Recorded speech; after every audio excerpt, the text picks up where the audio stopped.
श्री मधुसूदन की आरती पापियों को पाप से है तारती श्री भागवत भगवान की है आरती पापियों को पाप से है तारती ये मधुर बोल सतपंथ खोल सन्मार्ग दिखाने वाला बिगड़ी को बनाने वाला ये मधुर बोल सतपंथ खोल सन्मार्ग दिखाने वाला बिगड़ी को बनाने वाला ओ श्री राम यही घनश्याम यही श्री राम यही घनश्याम यही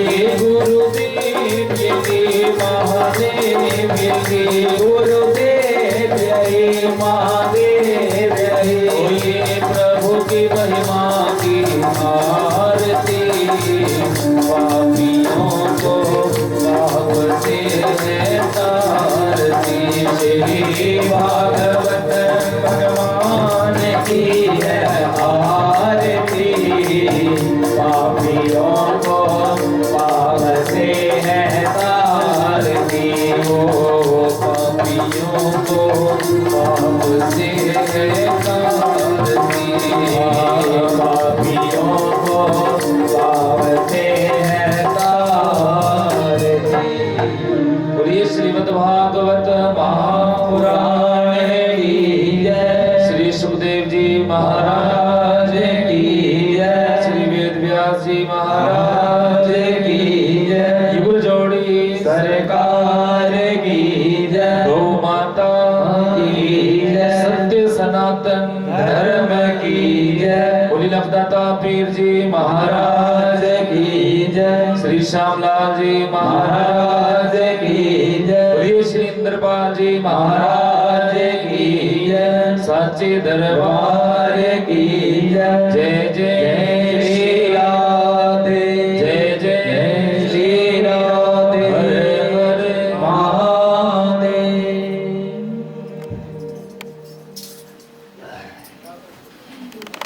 राधे राधे प्यारी राधे श्री राधे जय प्यारी राधे राधे राधे प्यारी राधे श्री राधे जय प्यारी राधे श्री राधे राधे प्यारी राधे श्री राधे जय प्यारी राधे राधे राधे प्यारी राधे श्री राधे जय प्यारी राधे राधे राधे प्यारी राधे राधे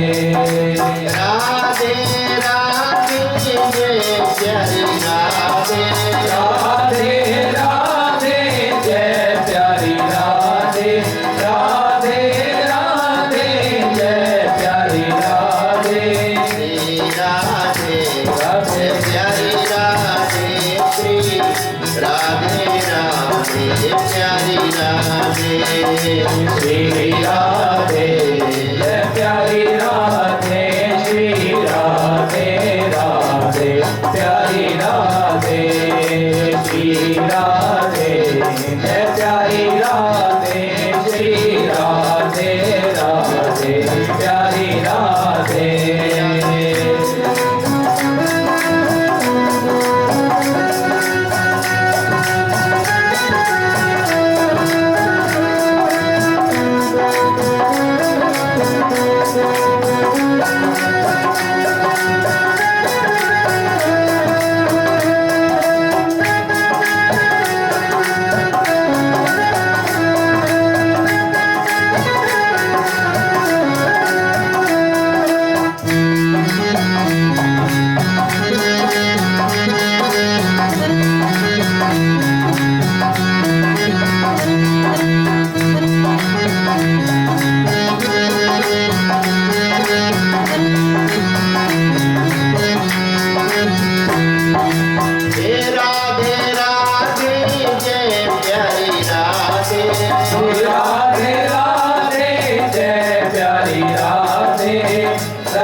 प्यारी राधे।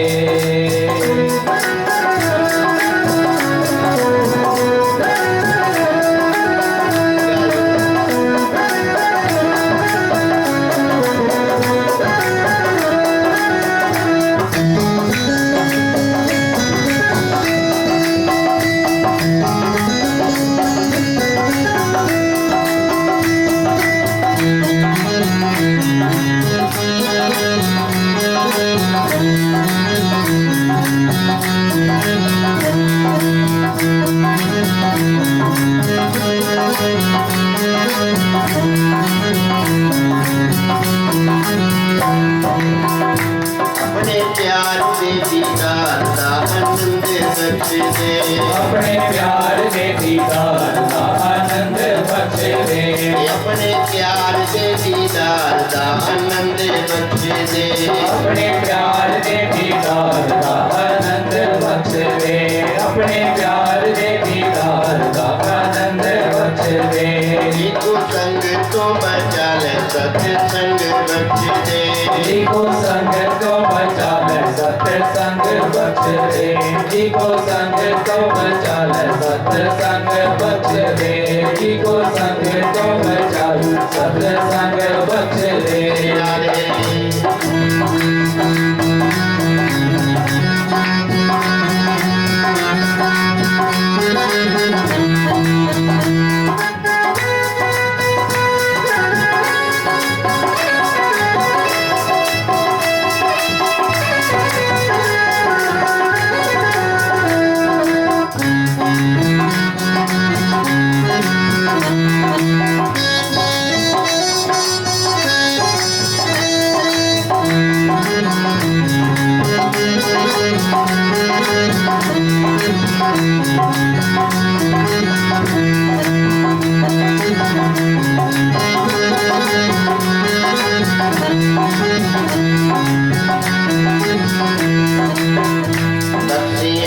सत्संग दे प्रेम वाली कंग, बख्शी ऐसा सत्संग बड़े प्रेम वाली कंग।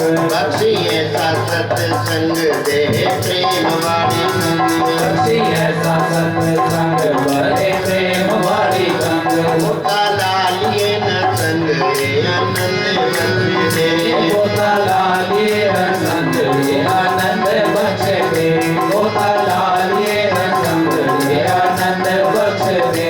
अपने प्यार से दीदार का आनंद बख्श दे, अपने प्यार के दीदार का आनंद बख्श दे। अपने प्यार के दीदार का आनंद बख्श दे।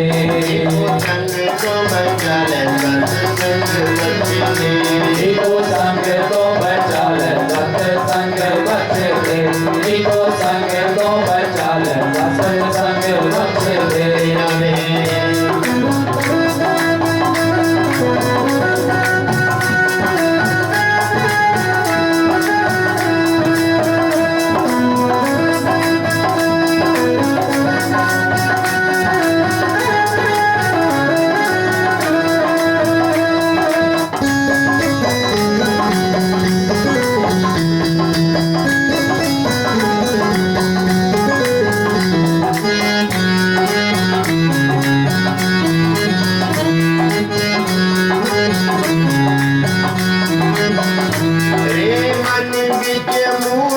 हमेशा आप दे, रहे मन विच मूर्ति हमेशा आप दी। रहे मन विच मूर्ति हमेशा आप दी। रे मूर्ति सूरती हमेशा आप दे, रहे मूर्ति सूरती हमेशा आप दी। रहे मूर्ति सूरती हमेशा आप दी। जय जय काल वाली कंद आनंद बख्श दे, जय जय काल वाली कंद आनंद बख्श दे। जय जय काल वाली कंद आनंद बख्श दे। अपने प्यार में दीदार का आनंद बख्श दे, अपने प्यार में दीदार का आनंद बख्श दे। अपने प्यार में दीदार का आनंद बख्श दे। उठ जाने अंग साकरे किसे भी न मात, उठ जाने अंग साथ रहे किसे भी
सियावर रामचंद्र जी की जय। उमापति महादेव जी की जय। पवन सुत महावीर वीर जी की जय। के बोलो सब संतन की जय। सतगुरु महाराज जी तुम्हारी सदा सदा ही जय। बोलिए सच्चे दरबार की जय। जय जय श्री राधे श्याम। परम पावनी श्री गंगा जी के तट पर श्री सुखदेव महाराज जी राजा परीक्षित जी से कहते हैं कि हे परीक्षित, और परम सूर्य जी महाराज 88,000 ऋषियों को सौनक आदि को ये कथा सुना रही हैं। मंगल में भगवान का मंगल में है नाम, मंगल मुख श्री कृष्ण है जिनको वृंदावन धाम। बोलिए श्री वृंदावन बिहारी लाल की जय। जय जय श्री राधे श्याम। श्री सुखदेव महाराज जी कहते हैं, हे राजा परीक्षित, सौनक आदि ऋषियों की जो अभिलाषा जान करके सूर्य जी महाराज जी कहते हैं, पहले तो सूर्य जी महाराज जी ने श्री सुखदेव महाराज जी के चरणों का स्मरण किया, जिनके द्वारा उन्हें श्रीमद् भागवत की कथा सुनने को मिली। और उसके बाद प्रेमियों सूर्य जी महाराज कहते हैं कि हे ऋषियों, सुखदेव महाराज जी बाल्यावस्था में ही यज्ञोपवीत संस्कार से पहले ही संसार को एक स्वप्न समझ करके, इसको मिथ्या मान करके घर को त्याग कर प्रेमी वन में तप करने के लिए चल गए। जिस समय सुखदेव स्वामी जी के जो पिता थे वेद व्यास जी, अपने पुत्र को जाते हुए देखा, उन्हें घर लौटाने के लिए उनके पीछे दौड़े दौड़े जा रहे हैं। पुकार पुकार करके कहते हैं, हे पुत्र, हम लोगों को आप छोड़ करके कहां चले जा रहे हो, कुछ क्षण ठहरिए। किंतु सुखदेव जी ने इस संसारिक मोह से कि मैं इसमें फंस जाऊंगा अगर वापस हो गया, तो विरक्त हो ही चुके थे। अपने पिता वेद व्यास जी को कोई उत्तर देना उचित नहीं समझे, निरंतर आगे ही बढ़ते गए। और प्रेमियों मन में सोचते हैं कि मेरे पिताजी की अवस्था वृद्ध हो चुकी है, अभी भी संसारिक मोह माया में ये फंसे हुए हैं। तो उस समय वन के वृक्षों ने सुखदेव स्वामी जी की तरफ से वेद व्यास जी को उत्तर दिया कि हे मुनिवर, ये जो संसार है एक स्वप्न है, कोई किसी का पुत्र तथा पिता नहीं। ये जो शरीर मिला है ये नाशवान है, बार बार जन्म और मृत्यु को प्राप्त होता है। और इसके विपरीत जो जीव आत्मा है वो अमर है, जो ना कभी मरता है न जीता है। अपने पुत्र के जाने पर ऐसा शोक नहीं करना चाहिए। तो रास्ते में जब सुखदेव स्वामी जी जा रहे थे तो कुछ देवगन्नाएं सरोवर में नग्न होकर के स्नान कर रहे थे। सुखदेव स्वामी जी को देख करके उन्होंने कोई भी पर्दा नहीं किया। थोड़ी देर बाद पीछे पीछे जब वृद्ध वेद व्यास जी वहां पहुंचे तो स्त्रियों ने अपने अंगों को कपड़ों से ढक दिया। वेद व्यास जी उन स्त्रियों से पूछने लगे कि मेरा जो पुत्र यौवन अवस्था में आपके सामने से निकला तो आपने कोई भी पर्दा नहीं दिया, मैं तो वृद्ध हूं। तो उन स्त्रियों ने उत्तर दिया कि आपके पुत्र जो है सुखदेव जी ये परमहंस है, स्त्री पुरुष में कोई भी ये भेद नहीं समझते और आपको इस बारे पता है, इसलिए हमने अपने अंगों को वस्त्रों से ढक दिया। व्यास जी ने जब ये बात उन स्त्रियों की सुनी प्रप्रेमियों, वो फिर अपने आश्रम में लौट आए। सूत जी कहते हैं कि हे ऋषियों, भवसागर से पार उतारने वाली इस कथा को अपने मुखारबिंद से संसार में जो प्रकाशित किया है सुखदेव स्वामी जी ने, क्योंकि ऋषियों में महर्षि और गुरु में भी गुरु है। लोग उनकी महत्ता के संबंध में किसी प्रकार की शंका न करें, ये वचन सुनकर ऋषि मुनियों का जो संदेह है वो जाता है। इस कथा को सुनने से मनुष्य क्या होता है, विरक्त होकर के, ज्ञानी होकर के मोक्ष को प्राप्त कर लेता है। मनुष्य को चाहिए एकाग्र मन से श्रीमद् भागवत कथा को सुने और अपने मन को धीरे धीरे मोह माया से हटा करके भगवान के चरणों में अपने चित्त को जोड़ दे। तो धीरे धीरे क्या होगा, भगवान की लीला सुनने से, भगवान की कथा सुनने से काम, क्रोध, मोह, लोभ, अहंकार रूपी जो मैल है ये धीरे धीरे नष्ट हो जाएगी और हृदय जो है ये पवित्र हो जाएगा। जो प्रभु के चरणों में पहुंचना चाहता है तो उसे तो श्री हरि कथामृत का पान अवश्य ही करना चाहिए। बोलिए वृंदावन हरि लाल की जय। क्योंकि हरि भजन और सत्संग के बिना, उनकी कथा सुने बिना जो हृदय है, ये जो मन है, ये पवित्र नहीं होता। इसलिए जहां भी आपको सत्संग मिलता है, अपने जीवन को सुधारने के लिए वहां जाइए।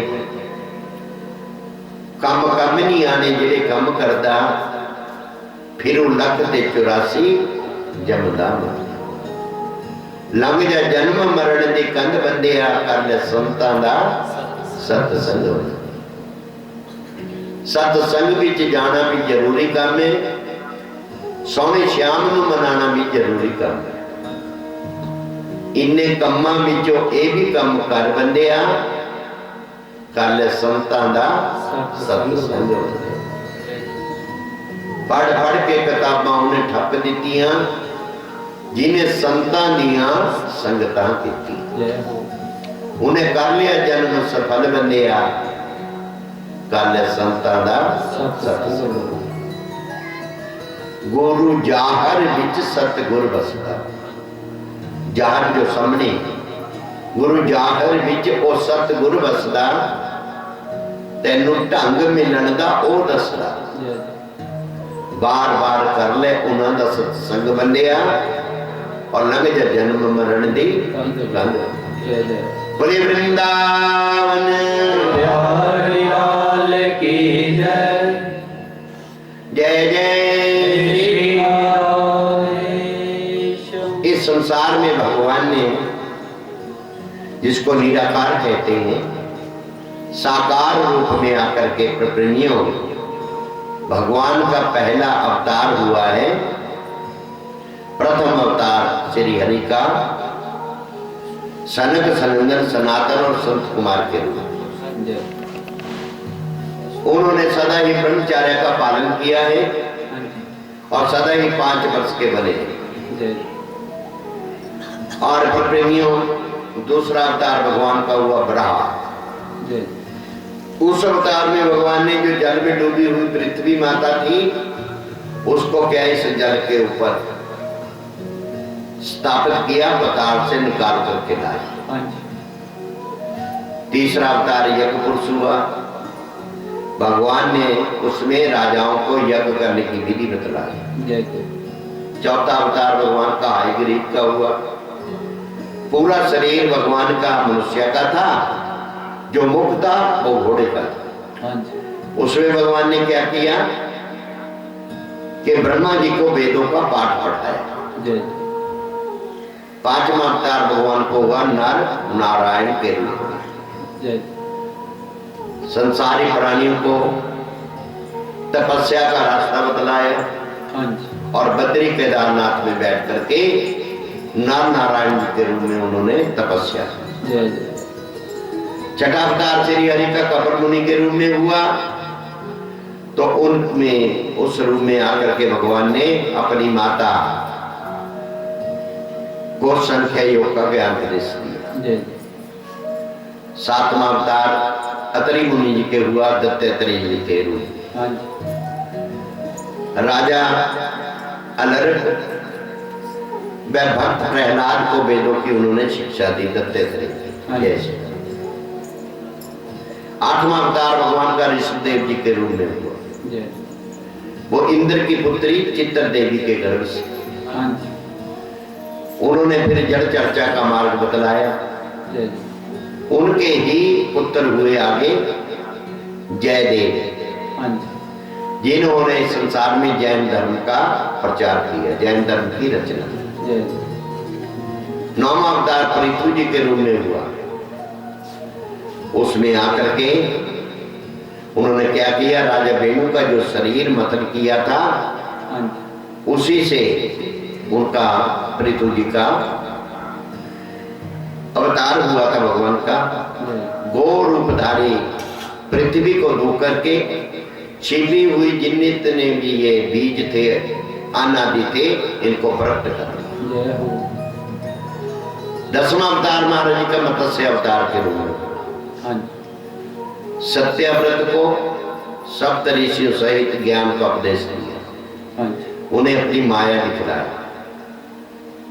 11वें अवतार में श्री हरि ने कश्यप रूप में का अवतार लिया। समुद्र मथने के समय अपनी पीठ पर मंदराचल पर्वत को धारण किया। जय।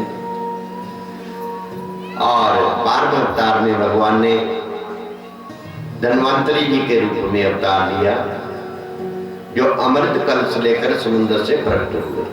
हाँ जी। और आयुर्वेद शास्त्र की रचना की। 13वां अवतार भगवान का मोहिनी के रूप में हुआ।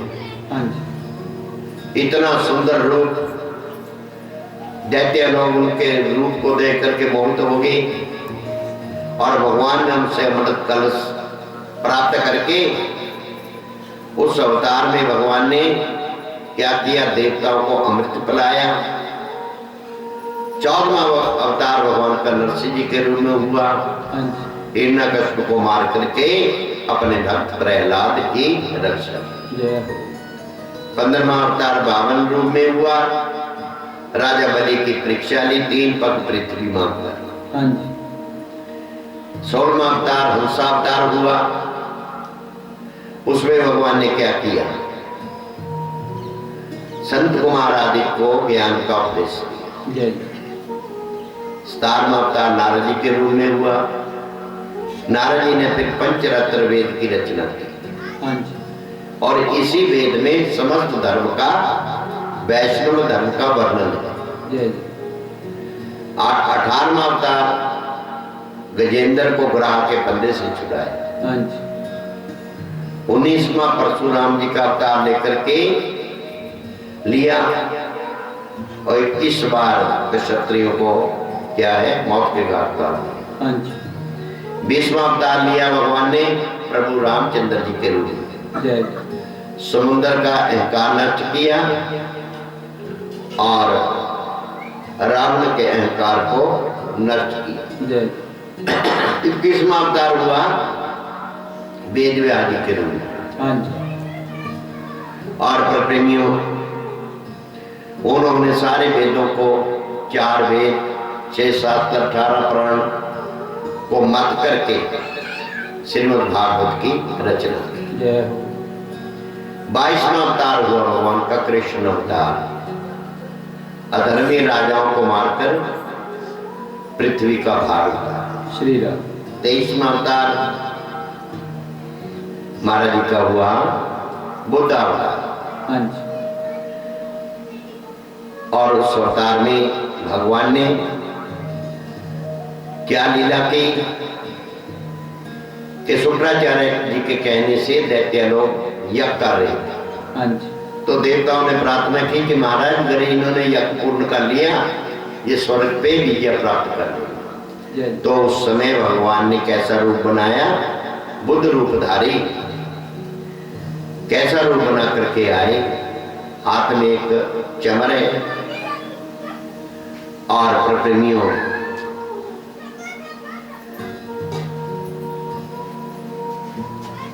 मलिन वस्त्र पहने हुए। हाँ जी। दैत्यों ने जब देखा तो पूछने लगे कि आपने ये जो चमर उठा रखा है ये क्या है।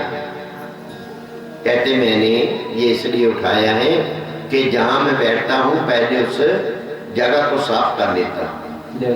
क्योंकि अनेकों ही जीव नीचे दब करके मर जाते हैं। जय। और ये जो वस्त्र है मैंने मलिन पहने हुए इसमें भी जीव रहते हैं। तो मैंने एक व्रत ले रखा है, न मैं स्नान करूंगा न इन वस्त्रों को धोऊंगा, और इसलिए मैंने ये रूप धारण किया। जय। देवताओं का मन यज्ञ की तरफ से हट गया जय। कि हमारे को तो बड़ा पाप लगेगा, इसलिए उन्होंने यज्ञ करना बंद कर दिया। उसका फल क्या हुआ, दैत्य को जो बल है वो क्षीण हो गया। जय। देवतागण अधिक शक्तिशाली बने। जय। प्रप्रेमियों जब क्या है ये कलयुग जो है इसकी जो आयु है 4,32,000 है। हाँ जी।